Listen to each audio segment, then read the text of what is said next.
आज हम लोग डिस्कस करने वाले हैं हमारा next module which is 8th module. तो चलिए स्टार्ट करते हैं हमारी पहली स्लाइड के साथ। देखो, इस मॉड्यूल में हम लोग डिस्कस करेंगे टूल्स फॉर हॉर्टिकल्चरल क्रॉप्स। जो हमारी हॉर्टिकल्चरल क्रॉप्स होती हैं, जो हमारे फ्रूट ट्रीज होते हैं, ठीक है, तो उनके लिए कौन कौन से टूल्स यूज किए जाते हैं, उनकी कटिंग के लिए और उनकी हार्वेस्टिंग के लिए, वो हम डिस्कस करने वाले हैं आज। ठीक है, तो सबसे पहले डिस्कस करेंगे ग्राफ्टिंग एंड बडिंग। देखो, जो रिप्रोडक्शन होती है प्लांट्स में वो दो तरह की होती है, एक होती है सेक्सुअल रिप्रोडक्शन और एक होती है असेक्सुअल रिप्रोडक्शन। ठीक है, देखो जो सेक्सुअल रिप्रोडक्शन होती है उसमें क्या होता है कि सीड्स बनते हैं। ठीक है, सीड्स बनते हैं और सीड्स के थ्रू जो हमारा नेक्स्ट प्लांट है वो ग्रो होगा। जो ऑर्नामेंटल प्लांट्स होते हैं हमारे, ठीक है, जो डेकोरेशन वाले प्लांट्स होते हैं, ऑर्नामेंटल प्लांट्स, वो सीड्स के थ्रू ग्रो नहीं कर पाते। ठीक है, वो सीड्स के थ्रू ग्रो अच्छे से नहीं कर पाते, बहुत ही कम सक्सेस रेट है उनका सीड्स के साथ ग्रो करने का। तो क्या करते हैं, उन्हें असेक्सुअल रिप्रोडक्शन से ग्रो किया जाता है। असेक्सुअल रिप्रोडक्शन में क्या होता है कि जो हमारे एक सिंगल पेरेंट प्लांट लिया जाता है, ठीक है, सिंगल पेरेंट प्लांट लिया जाता है, उसकी एग्जैक्ट कॉपी बनाई जाती है। ठीक है, एग्जैक्ट कॉपी को बोलते हैं क्लोन। ठीक है, जो भी प्लांट लिया हमने उसका एग्जैक्ट कॉपी उसके टिश्यूज के साथ एक अलग से एक प्लांट बनाया जाता है जो कि एग्जैक्ट होता है, इसके कॉपी होता है पूरा, उसे क्लोन बोला जाता है। क्लोन के साथ जो है नेक्स्ट हमारी जो प्लांट है वो ग्रो किया जाता है। ठीक है, तो वो होता है असेक्सुअल रिप्रोडक्शन। असेक्सुअल रिप्रोडक्शन जो होती है वो मेनली दो तरीके से की जाती है, ग्राफ्टिंग एंड बडिंग। अभी हम देखते हैं कि ग्राफ्टिंग एंड बडिंग क्या होता है। देखो, ग्राफ्टिंग होता है, ग्राफ्टिंग में क्या होता है कि दो प्लांट्स लिए जाते हैं। ठीक है, सबसे पहले तो दो प्लांट्स लिए जाएंगे, ठीक है, जिनके अलग अलग टिश्यूज होंगे। ठीक है, दो प्लांट्स होंगे तो डिफरेंट टिश्यूज होंगे दोनों के। ठीक है, तो दोनों के टिश्यूज मिलाकर एक नया प्लांट ग्रो किया जाता है। तो वो प्लांट अभी ग्रो करता है, उसे बोलते हैं ग्राफ्टिंग। ठीक है, जब दो टिश्यूज डिफरेंट डिफरेंट प्लांट के मिलाकर एक नया प्लांट ग्रो किया जाता है उसे ग्राफ्टिंग बोला जाता है। तो देखो, ग्राफ्टिंग में क्या होता है, ये ग्राफ्टिंग की इमेज है, आप इसे देखो। इसमें एक प्लांट लिया जाएगा जिसके रूट्स लिए जाएंगे। ठीक है, एक प्लांट लिया जाएगा जिसके स्टेम्स, लीव्स एंड बर्ड्स लिए जाएंगे। ठीक है, स्टेम्स, लीव्स और बर्ड्स लिए जाएंगे हमारे नेक्स्ट प्लांट की। ठीक है, अनदर प्लांट की। देखो, जो जिस प्लांट के रूट्स लिए उसे बोलेंगे रूट स्टॉक। ठीक है, रूट स्टॉक बोलेंगे जो रूट्स है, और जो हमने जिस प्लांट के स्टेम्स, लीव्स एंड बर्ड्स लिए तो उस पोर्शन को बोलेंगे साइकॉन। ठीक है, जो स्टेम्स, लीव्स एंड बर्ड्स है जिसमें उसमें उसको बोलेंगे साइकॉन। ठीक है, तो क्या होगा कि इस प्लांट के डिफरेंट टिश्यूज होंगे, ठीक है, और इस प्लांट के डिफरेंट टिश्यूज होंगे और ये दोनों टिश्यूज मिलकर एक नया प्लांट बनाएंगे। ठीक है, इसे बोलते हैं ग्राफ्टिंग। अभी क्या होता है कि ये जो हमारा साइकॉन होता है और रूट स्टॉक होता है, इन्हें ऐसे कट किया जाता है। ठीक है, डायगोनली कट किया जाता है। साइकॉन को भी ऐसे ही कट किया होगा और रूट स्टॉक को भी ऐसे ही कट किया होगा। फिर क्या करते हैं, इन दोनों को मिला देते हैं। ठीक है, अच्छे से मिलाकर इनके ऊपर एक टेप जो होती है, हमारी ग्राफ्टिंग टेप आती है, उन्हें रोल कर दिया जाता है। ठीक है, तो इन्हें बिल्कुल मतलब जोड़ दिया जाता है एक दूसरे के साथ। ठीक है, तो हमारा नया प्लांट जो है वो ग्रो हो जाता है। तो ये होती है ग्राफ्टिंग। देखो, in most cases one plant is selected for its roots and this is called the stock and root stock. तो इसे स्टॉक भी बोलते हैं, रूट स्टॉक भी बोलते हैं, जिसके रूट्स लिए जाते हैं। अदर प्लांट, एक और प्लांट लिया जाता है जिसकी की स्टेम्स ली जाती है, लीव्स लिए जाते हैं, फ्लावर्स, फ्रूट्स एंड एवरीथिंग, जो भी ऊपर ऊपर वाला पोर्शन रह जाता है हमारा, ठीक है, वो सारा दूसरे प्लांट का होगा। तो इन दोनों को जो है उनका यूनियन कर दिया जाता है और हमारी ग्राफ्टिंग हो जाती है। नेक्स्ट है बडिंग। देखो, बडिंग जो होती है वो भी एक ग्राफ्टिंग की ही टेक्निक होती है, बट इसमें क्या होता है कि हम पूरा साइकॉन नहीं लेते। ठीक है, पूरा साइकॉन नहीं लेंगे, इसमें एक छोटा सा बड लेंगे। ठीक है, सिर्फ एक छोटा सा बड लेंगे और उसे क्या करेंगे, हम दूसरे प्लांट की जो स्टेम होगी उसके साथ मिला देंगे, उसके साथ यूनियन कर देंगे उसका। तो देखो क्या होगा, जो हमारा हमने प्लांट हमारे पास पहले ही है, ठीक है, हमने उसे बिल्कुल नहीं काटा, ठीक है, उसकी रूट्स हैं, सब कुछ है, तो क्या होगा कि उसमें हम लोग एक कट बना लेंगे। ठीक है, कट बनाएंगे, इंसीजन बनाएंगे। ठीक है, कट बना लेंगे और उसके बाद जो पहले हमने कट बना लिया, कट के बाद क्या होगा, जो उसकी ऊपर वाली बाक होगी, ठीक है, ऊपर वाली लेयर होगी, जो प्लांट की ऊपर वाली लेयर होती है उसे बाक बोलते हैं, वो बाक ओपन हो जाएगी और उसके बाद उसके बीच में जो है वो बड हम इंसर्ट कर देंगे, ठीक है। उसके बीच में जो बड होगा हमने लिया हुआ, मान लो ये वाला बड लिया है हमने, वो बड क्या करेंगे, हम इसके बीच में इंसर्ट कर देंगे और इंसर्ट करने के बाद ये बार्क ऐसे लगाकर उसको टेप रोल के साथ रोल कर देंगे और उसका एक यूनियन बना देंगे, ठीक है। देखो यहाँ पे हमने बड प्लेस कर दिया, ठीक है, बड प्लेस करके उसके जो सराउंडिंग में है टेप रोल कर दी और हमारा नया प्लांट जहाँ पे ग्रो हो जाएगा, ठीक है। तो ऐसा होता है। देखो एक जो प्लांट होगा, पहले ही एक प्लांट होगा, उसमें से एक बड निकाल लेंगे, ठीक है, एक बड निकाल लिया। अभी हमारे पास नेक्स्ट प्लांट है, उसमें क्या करेंगे, उसमें कट लगाएंगे, कट लगाकर उसकी बाक ओपन करेंगे और उसके बीच में बड रख देंगे, ठीक है। बड रख के उसके सराउंडिंग टेप का रोल कर देंगे ताकि उनका यूनियन अच्छे से बन जाए, ठीक है। तो ये होता है बडिंग, जिसमें हम सिर्फ एक बड लेते हैं। और ग्राफ्टिंग में क्या होता है कि एक जो प्लांट होता है उसके रूट्स लेंगे और अदर प्लांट के हम लोग जो स्टेम, लीव्स, फ्लावर्स, बर्ड्स, ठीक है, ये सब लेंगे, मतलब ऊपर वाला पोर्शन सारा प्लांट का वो लेकर उन दोनों को मिला देंगे, उन दोनों का यूनियन कर देंगे, ठीक है। तो वो होगी ग्राफ्टिंग और ये होगी बडिंग। अभी देखते हैं नेक्स्ट स्लाइड। नेक्स्ट है टूल्स हमारे पास। टूल्स जो कि यूज किए जाते हैं बर्डिंग एंड ग्राफ्टिंग में, कौन कौन से टूल्स यूज किए जाते हैं, जिसमें कि सबसे पहले है डिबर। देखो डिबर क्या होता है, ये क्या करता है कि सॉइल में जब हमें सीड ग्रो करना होता है तो उसमें होल बनाने के लिए यूज होता है डिबर, ठीक है। ऐसा होता है हमारा डिबर, अगर हमने सीडलिंग लगानी है कोई, ठीक है, या फिर सीड लगाना है कोई बल्ब्स लगाने हैं, तो अगर सॉइल में हमें कहीं पे भी होल बनाना है तो वहां पे हम डिबर यूज करते हैं। ये स्टील का बना होता है, ठीक है, स्टील का होता है ये बना, और ऊपर इसके वुड का एक छोटा सा हैंडल सा लगा होता है और इसकी जो बॉडी होती है वो स्टील की होती है। तो ये क्या करता है, यहाँ से पकड़कर इसे सॉइल में डाला जाता है, ठीक है। सॉइल में डालेंगे तो ये क्या करेगा, सॉइल में एक होल बना देगा वहां पे कि हम सीड भी सो करते हैं, अगर हमने सीडलिंग सो करनी है तो वहां पे वो भी सो कर सकते हैं। इसकी जो लेंथ होती है वो 27 सेंटीमीटर की होती है और जो इसका वेट होता है वो 290 ग्राम का होता है, ठीक है। जो इसकी लेंथ होगी ऐसे वो 27 सेंटीमीटर की होगी। आगे देखो, आगे है बर्डिंग एंड ग्राफ्टिंग नाइफ्स। देखो जो नाइफ होता है, ठीक है, वो स्पेशल आता है बर्डिंग एंड ग्राफ्टिंग के लिए। जो हम जनरली नाइफ्स यूज करते हैं, ठीक है, वो हम यूज नहीं कर सकते बर्डिंग एंड ग्राफ्टिंग में। स्पेशल बनकर आती हैं बर्डिंग और ग्राफ्टिंग नाइफ्स होते हैं। जो ये हमारा ग्राफ्टिंग नाइफ है और ये हमारा बर्डिंग नाइफ है, ठीक है। बर्डिंग और ग्राफ्टिंग के लिए डिफरेंट डिफरेंट होती है, क्योंकि जो हमारी ग्राफ्टिंग होती है उसमें तो हमें पूरा जो स्टेम है वो लेना होता है, ठीक है। तो वहां पे जो ग्राफ्टिंग नाइफ है वो यूज किया जाता है। अगर हमें छोटा सा बड ही निकालना हो एक, तो हमारे छोटे वाला जो नाइफ होता है वो यूज किया जाता है, जिसे हम बडिंग नाइफ बोलते हैं, ठीक है। आगे देखो, आगे है ग्राफ्टिंग टूल्स। देखो ग्राफ्टिंग टूल्स क्या होते हैं कि जहाँ पे जो हमारा रूट स्टॉक हो ग्राफ्टिंग में, ठीक है, जो हमारा रूट स्टॉक हो उसका डायमीटर अगर 1 इंच से ग्रेटर हो, ठीक है, 1 इंच से ज्यादा का डायमीटर हो, तो वहां पे क्लेफ्ट बनाया जाता है, ठीक है। एक ऐसा इस शेप में क्लेफ्ट बनाया जाता है। तो क्लेफ्ट ग्राफ्टिंग के लिए हम ग्राफ्टिंग टूल्स को यूज करते हैं। आगे है grafting tape. Grafting tape use की जाती है जब हम कट करते हैं, ठीक है। एक जो प्लांट में से जब हम कट करेंगे स्टेम्स को या रूट्स को कट करेंगे तो वहां पे इंजरी तो होगी ही प्लांट के, ठीक है। अगर हमने कोई मान लो ब्रांच भी कट की है तो वहां पे भी इंजरी होगी, तो ग्राफ्टिंग टेप यूज की जाती है, वहां पे ग्राफ्टिंग टेप लगा दी जाती है प्लांट में, ठीक है। जहां से हमने कुछ भी कट किया हो तो वहां पे ग्राफ्टिंग टेप लगा दी जाती है। प्रूनिंग एंड लोपिंग शेयर्स, ये होते हैं कट करने के लिए, ठीक है। इसको मैं नेक्स्ट स्लाइड में आपको दिखाती हूँ कि कैसा होता है प्रूनिंग शेयर। तो प्रूनिंग शेयर होता है जब कोई भी वाइन हो, लाइक ग्रेप वाइन हो हमारे पास, ठीक है, उसे कट करना हो हमें, तो वहां पे शेयर्स यूज किए जाते हैं। अभी देखते हैं नेक्स्ट स्लाइड। अभी देखो प्रूनिंग शेयर, ऐसा होता है हमारा प्रूनिंग शेयर, ठीक है। देखो प्रूनिंग शेयर, अगर किसी के हाथ जो है वो बहुत छोटे हैं वो प्रूनिंग शेयर्स को यूज करते हैं।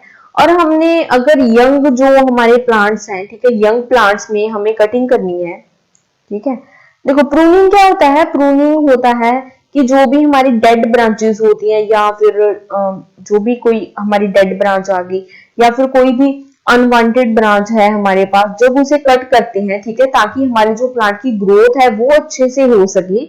जब प्लांट को थोड़ा थोड़ा कट किया जाता है तो उसे बोलते हैं, उसकी ब्रांचेस को कट किया जाता है, उसे बोलते हैं प्रूनिंग। ठीक है, तो प्रूनिंग के लिए जो यूज किया जाता है कटिंग के लिए उसे बोलते हैं shears, pruning shears.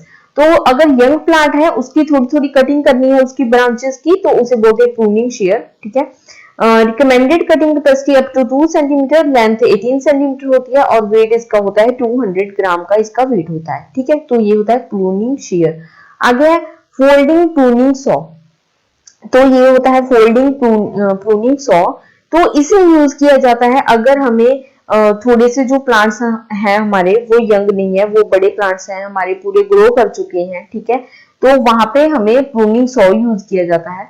It cuts branches up to 4 inches in diameter. देखो यहाँ पे 2 सेंटीमीटर का था, यहाँ पे आ गया 4 इंचेस का जो डायमीटर होगा। अगर वहां पे हमें ब्रांच कट करनी है तो वहां पे प्रूनिंग सॉ यूज किया जाता है। इसकी ओवरऑल लेंथ 35 सेंटीमीटर होती है और जो ब्लेड की लेंथ होती है, ठीक है, सिर्फ ब्लेड की लेंथ जो होगी वो 15 सेंटीमीटर होगी। ठीक है, प्रूनिंग शीयर से बड़ा होता है प्रूनिंग सॉ। ठीक है, और जो प्लांट्स होते हैं वो भी बड़े प्लांट्स के लिए यूज किया जाता है और प्रूनिंग शीयर छोटे प्लांट्स के लिए यूज किया जाता है।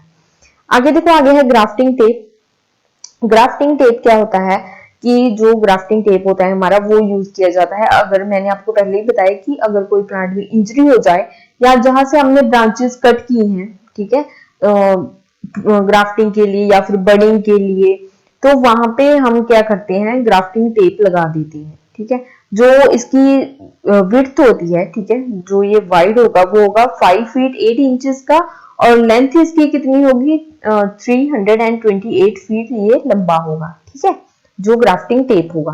तो ये थे हमारे टूल्स हॉर्टिकल्चरल क्रॉप्स के। ठीक है, ग्राफ्टिंग और बडिंग के, सॉरी, ग्राफ्टिंग एंड बडिंग के जो टूल्स हैं, ठीक है, वो थे हमारे प्रूनिंग शीयर्स, ये हमारा प्रूनिंग शीयर है, प्रूनिंग सॉ और ग्राफ्टिंग टेप। अभी देखते हैं नेक्स्ट स्लाइड। नेक्स्ट है हमारे पास ट्रांसप्लांटर्स फॉर हॉर्टिकल्चरल क्रॉप्स। देखो, ट्रांसप्लांटर जो होती हैं हमारी मशीन्स होती हैं जो क्या करती हैं, ट्रांसप्लांटिंग करती हैं हॉर्टिकल्चरल क्रॉप्स में। देखो क्या होता है कि नर्सरी में सीडलिंग्स ग्रो की जाती हैं। ठीक है, नर्सरी में सीडलिंग्स ग्रो की जाती हैं। उन सीडलिंग्स को जब हम लाकर हमारे मेन फील्ड में या फिर क्या होता है कि ऑर्चर्ड्स में, यहाँ पे कि हमें हॉर्टिकल्चरल क्रॉप्स लगानी होती हैं, वहां पे उन्हें लगा देती हैं। ठीक है, तो उसे बोलते हैं ट्रांसप्लांटिंग। जब सीडलिंग नर्सरी से लाकर मेन फील्ड में लगा देते हैं या फिर ऑर्चर्ड्स में लगा देते हैं उसे बोलते हैं ट्रांसप्लांटिंग।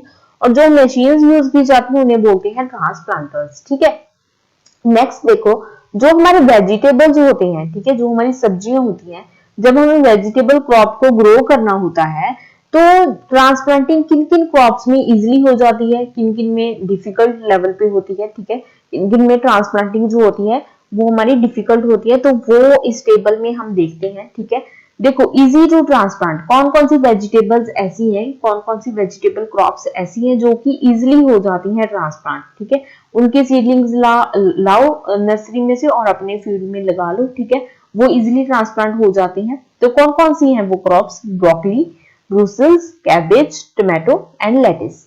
मीडियम डिफिकल्टी में आती हैं। ठीक है, जो इजीली हो भी जाती है, नहीं भी होती। ठीक है, बीच बीच में जो एवरेज लेवल होता है उसमें होता है cauliflower, celery, eggplant, onion and paper.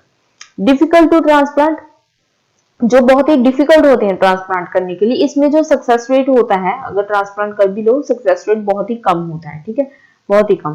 तो कुकर बिटेसी फैमिली के, ठीक है, कुकर बिटेसी फैमिली के जो भी हमारी क्रॉप्स होती हैं वो सारी आती हैं जो डिफिकल्ट होती हैं। ठीक है, कुकर बिटेसी फैमिली की सारी जो क्रॉप्स हैं वो डिफिकल्ट होती हैं ट्रांसप्लांट करने के लिए। जैसे कि देखो, watermelon, musk melon, squash, cucumber. ठीक है, ये सारी हमारी कुकर बिटेसी फैमिली की हैं, तो इन्हें ट्रांसप्लांट करना थोड़ा सा मुश्किल होता है।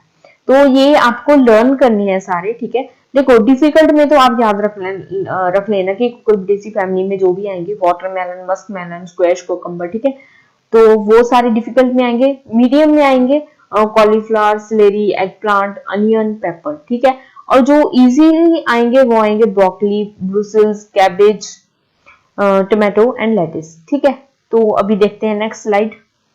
नेक्स्ट है नर्सरी स्टॉक वेजिटेबल ट्रांसप्लांटर्स। ठीक है, जो हमारे वेजिटेबल्स को ट्रांसप्लांट करते हैं, वेजिटेबल की सीडलिंग्स को मेन फील्ड में ट्रांसप्लांट करते हैं, अभी वो ट्रांसप्लांटर्स को हम डिस्कस करेंगे। देखो, ऐसे होते हैं हमारे वेजिटेबल ट्रांसप्लांटर्स जो क्या करते हैं, वेजिटेबल्स की जो सीडलिंग्स हैं उन्हें ट्रांसप्लांट करते हैं। They can plant at spacing as close as 5 to 8 centimeter in the row. ठीक है, 5 से 8 सेंटीमीटर तक की जो हमारी प्लांट टू प्लांट स्पेसिंग होती है वहां तक भी ये, ठीक है, इतनी कम स्पेसिंग में भी ये शो कर देती हैं। Planters are available to plant 2 to 6 rows at a time. ठीक है, देखो 2 रो प्लांटर भी आते हैं, 3 रो प्लांटर भी आते हैं। ठीक है, 6 रो प्लांटर तक हमारे जो प्लांटर्स हैं वो आते हैं। ये हमारा 5 रो प्लांटर है, ये एक टाइम पे 5 रोज को एक साथ जो है शो कर देता है, 5 रोज में सीडलिंग्स को शो कर देता है। ये हमारा 5 रो प्लांटर है। ठीक है, with 15 to 20 centimeter row spacing, और रो टू रो स्पेसिंग जो होती है वो 15 से 20 सेंटीमीटर की रहती है इनमें। ठीक है, अगर 2 रो प्लांटर है तो वो एक ये रो होगी, अगर 3 है तो यहाँ पे भी 15 से 20 सेंटीमीटर का डिस्टेंस होगा, और ये हमारी तीसरी रो होगी। ठीक है, तो ऐसे 2 से 6 रो तक के हमारे प्लांटर्स होते हैं जो क्या करते हैं, जो हमारी सीडलिंग्स हैं उन्हें प्लांट करती हैं। नेक्स्ट है tractor operated post hole digger. देखो, होल डिगर क्या होता है कि ये क्या करता है कि सॉइल में होल्स बनाता है। ठीक है, सॉइल में होल्स बनाकर वहां पे क्या करते हैं, हम सो भी कर सकते हैं, अगर सीडलिंग लगानी है वो भी कर सकते हैं। ठीक है, तो देखो ऐसा होता है हमारा होल डिगर, जो कि ट्रैक्टर ऑपरेटर होता है, ट्रैक्टर के साथ इसे ऑपरेट किया जाता है। ये क्या करता है, ऐसे रेवोल्यूशनरी घूमकर जाता है सॉइल में और इसे डिग कर देता है। ठीक है, देखो इसमें जो डायामीटर होता है होल्स का, देखो ऐसे जो होल बना है पहले, इसका जो डायामीटर होगा वो 15 से 100 सेंटीमीटर तक का होगा। डिपेंड्स कि आप कौन सी क्रॉप लगा रहे हो, ठीक है, किस पर्पज के लिए आप यूज कर रहे हो होल डिगर को। डेप्थ जो होती है वो 9 to 100 सेंटीमीटर होती है। अगेन ये डिपेंड करता है कि आप किस पर्पज के लिए यूज कर रहे हो या फिर कौन सी क्रॉप के लिए यूज कर रहे हो। ठीक है, जो डेप्थ होती है वो 9 से 100 सेंटीमीटर तक की होती है। ठीक है, तो ये जो होते हैं हमारे, ये क्या करते हैं, रेवोल्यूशनरी घूमकर सॉइल में जाते हैं, जितना भी हमें बनाना होता है होल तो ये बना देते हैं। तो ये होते हैं हमारे tractor operated post hole digger. ठीक है, अभी देखते हैं नेक्स्ट स्लाइड। नेक्स्ट है engine operated post hole digger, that is manual handling. देखो, जो हमने पिछला पोस्ट होल डिगर पढ़ा था वो था ट्रैक्टर ऑपरेटेड। ठीक है, अभी ये मैनुअल है, इसे क्या करते हैं, पर्सन्स इसे ऑपरेट करते हैं। ठीक है, इसमें इंजन लगा होता है। ठीक है, देखो ऐसे इंजन लगा होगा इसमें। तो देखो 2 man auger is powered by a 4 cycle 5 horse power engine. देखो 2 मैन इसे इसलिए बोलते हैं क्योंकि एक पर्सन इसको यहाँ पे रहेगा, एक पर्सन यहाँ पे रहेगा, एक पर्सन इसको इधर से पकड़ेगा और एक इधर से पकड़ेगा, और ये क्या करेगा, फिर इसमें ऑन ऑफ के बटन्स लगे होते हैं। ठीक है, जब उसे दबाएंगे तो ये क्या करेगा, ऐसे रेवोल्यूशनरी मूव करके जो हमारी सॉइल है उसको डिग कर देगा, उसमें होल बना देगा। ठीक है, इसमें जो इंजन होगा वो 5 हॉर्स पावर का इंजन होगा। देखो जो होल्स बनाता है उसका डायमीटर 5 से 20 सेंटीमीटर का हो सकता है। ठीक है, जो डायमीटर है वो 5 से 20 सेंटीमीटर का होगा, और डेप्थ होगी 75 सेंटीमीटर तक की डेप्थ होगी। There is an optional 45 centimeter extension available.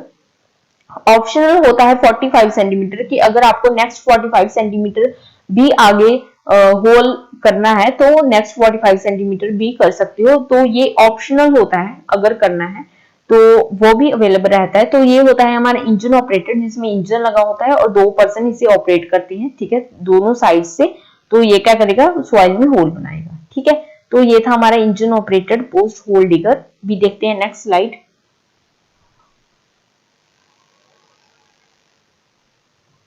Next है हमारे पास सिट्रस हार्वेस्टर्स। देखो सिट्रस के फ्रूट्स को हार्वेस्ट करने के लिए जो मशीन्स यूज किए जाते हैं वो है हमारे सिट्रस हार्वेस्टर्स।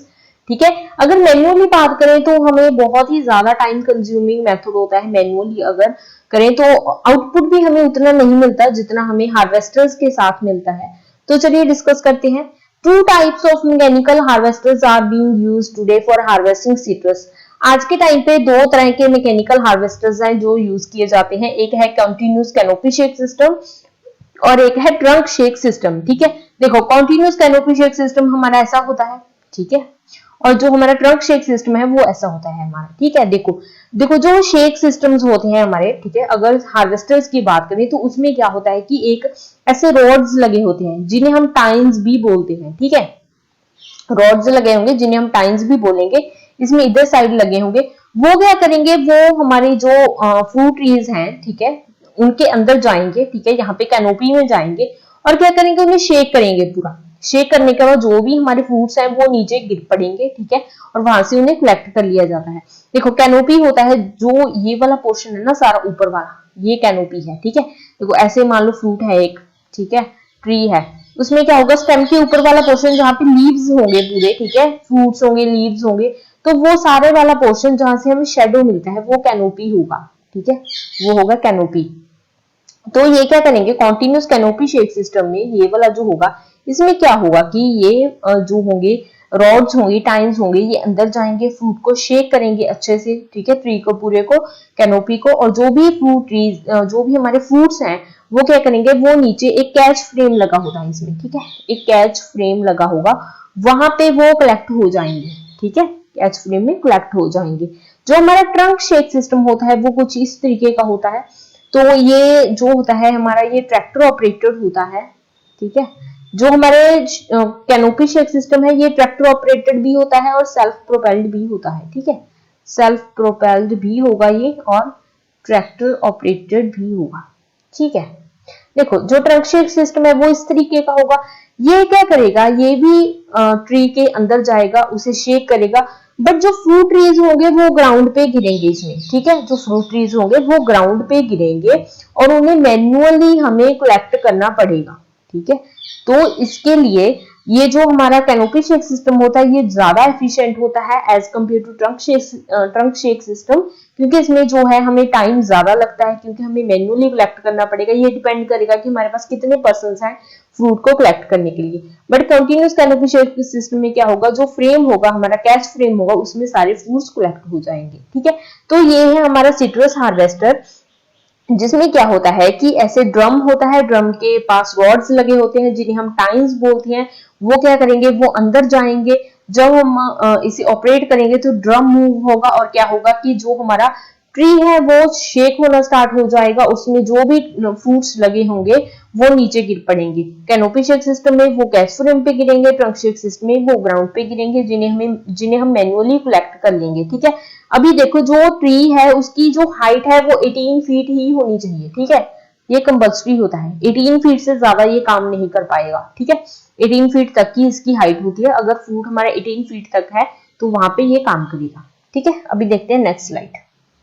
आगे है हमारे पास self propelled harvesting unit citrus harvester.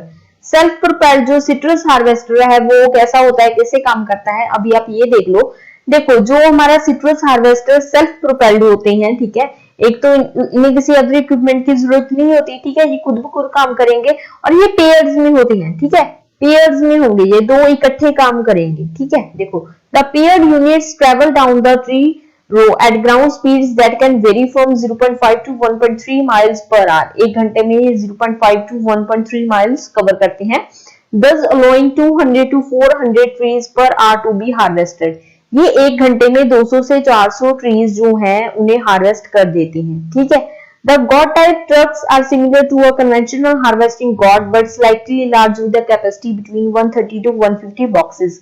अभी देखो जो भी सिट्रस के फ्रूट्स आएंगे हमारे पास उन्हें हम बॉक्सेस में कलेक्ट कर लेंगे, ठीक है।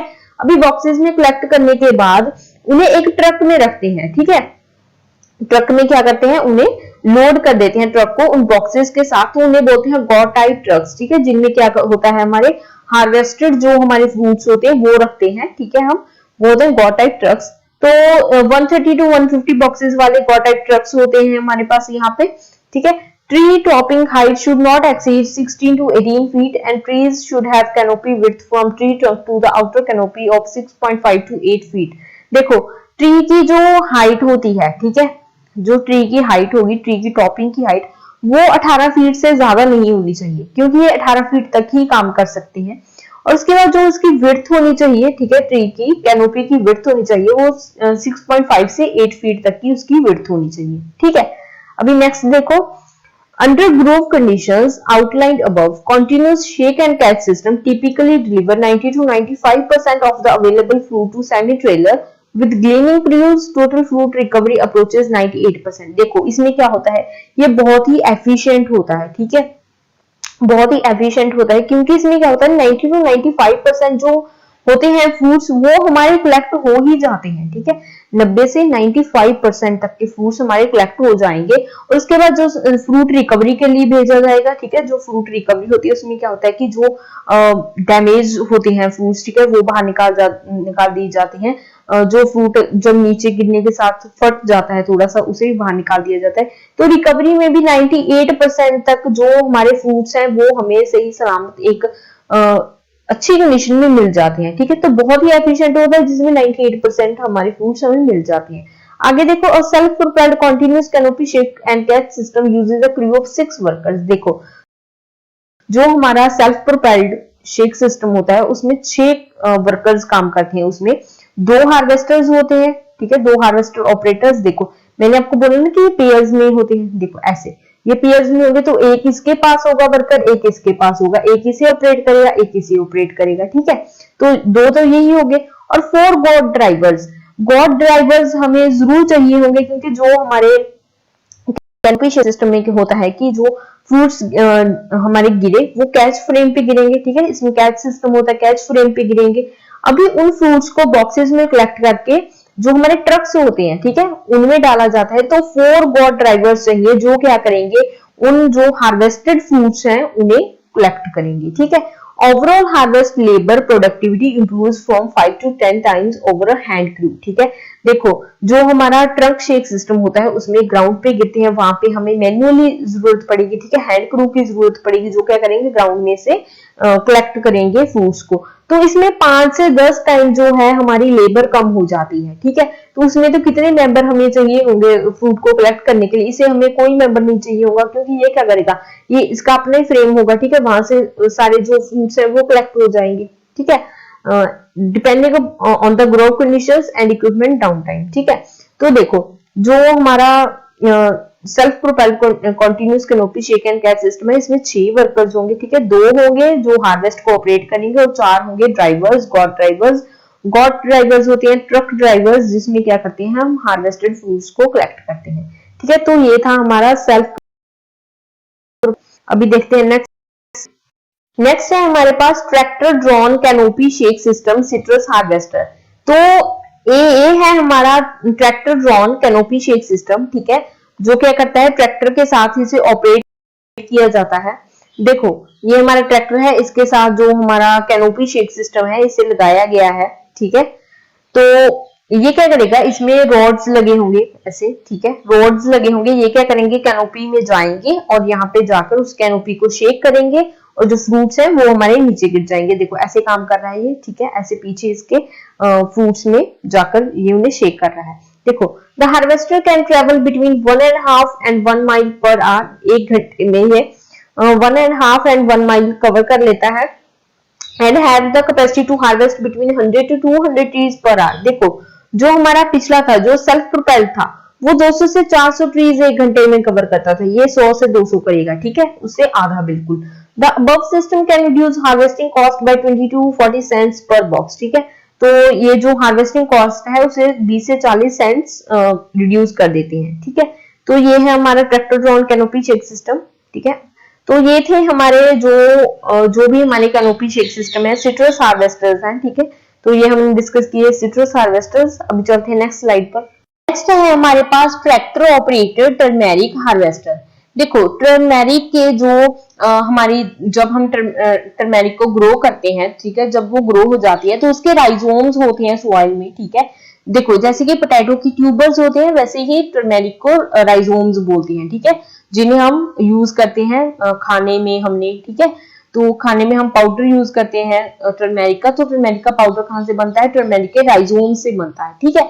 तो जो राइजोम्स होते हैं जब वो ग्रो कर जाते हैं तब हम उन्हें हार्वेस्ट करते हैं, ठीक है, टर्मेरिक के राइजोम्स को। तो उन राइजोम्स को हार्वेस्ट करने के लिए हम यूज करते हैं टर्मेरिक हार्वेस्टर्स का। तो ऐसे होते हैं हमारे टर्मेरिक हार्वेस्टर्स, ठीक है, ऐसे इन्हें यूज किया जाता है ट्रैक्टर के साथ कनेक्ट करके।